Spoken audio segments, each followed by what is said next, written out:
भारत में चुनावी मौसम की बात ही कुछ और है। रैलियों की गूंज, नारों की आवाज और हर गली चौराहे पर चर्चाओं का दौर। पूरे देश की धड़कन जैसे चुनावों की लय पर चलती है। लेकिन क्या आप जानते हैं इन रैलियों और प्रचार के पीछे कितना खर्च होता है और ये खर्च कैसे कंट्रोल में रहता है? चलिए विधानसभा चुनाव की खर्च की सीमा और इसके नियमों पर बात करते हैं। 2018 में विधानसभा चुनाव के लिए हर कैंडिडेट की चुनावी खर्च की लिमिट 28 लाख रुपए निर्धारित की गई थी। कोविड के दौरान साल 2020 में इसे बढ़ाकर करीब 30 लाख रुपए कर दिए गए।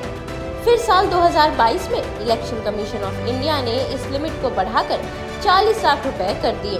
उम्मीदवारों को चुनाव में किए गए खर्च की सारी समरी डिस्ट्रिक्ट इलेक्शन ऑफिसर को जमा कराना जरूरी है।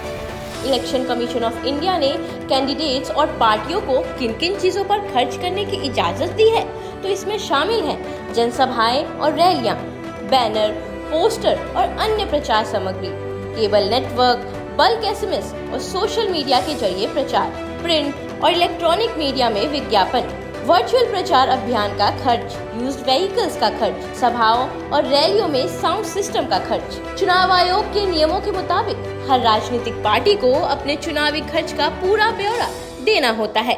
विधानसभा चुनाव के बाद 75 दिनों के अंदर पार्टियों को अपनी खर्च की डिटेल्स चुनाव आयोग को सौंपनी होती है।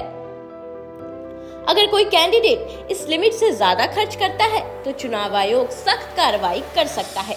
इसमें कैंडिडेट का चुनाव रद्द भी हो सकता है और उन्हें अयोग्य भी घोषित किया जा सकता है।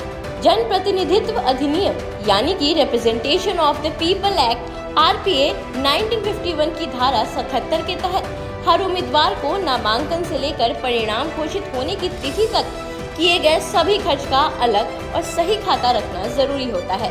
यदि उम्मीदवार चुनाव खर्च की लिमिट से ज्यादा खर्च करता है या गलत विवरण प्रस्तुत करता है तो RPA 1951 की धारा 10 के तहत चुनाव आयोग उसे 3 साल के लिए अयोग्य घोषित कर सकता है।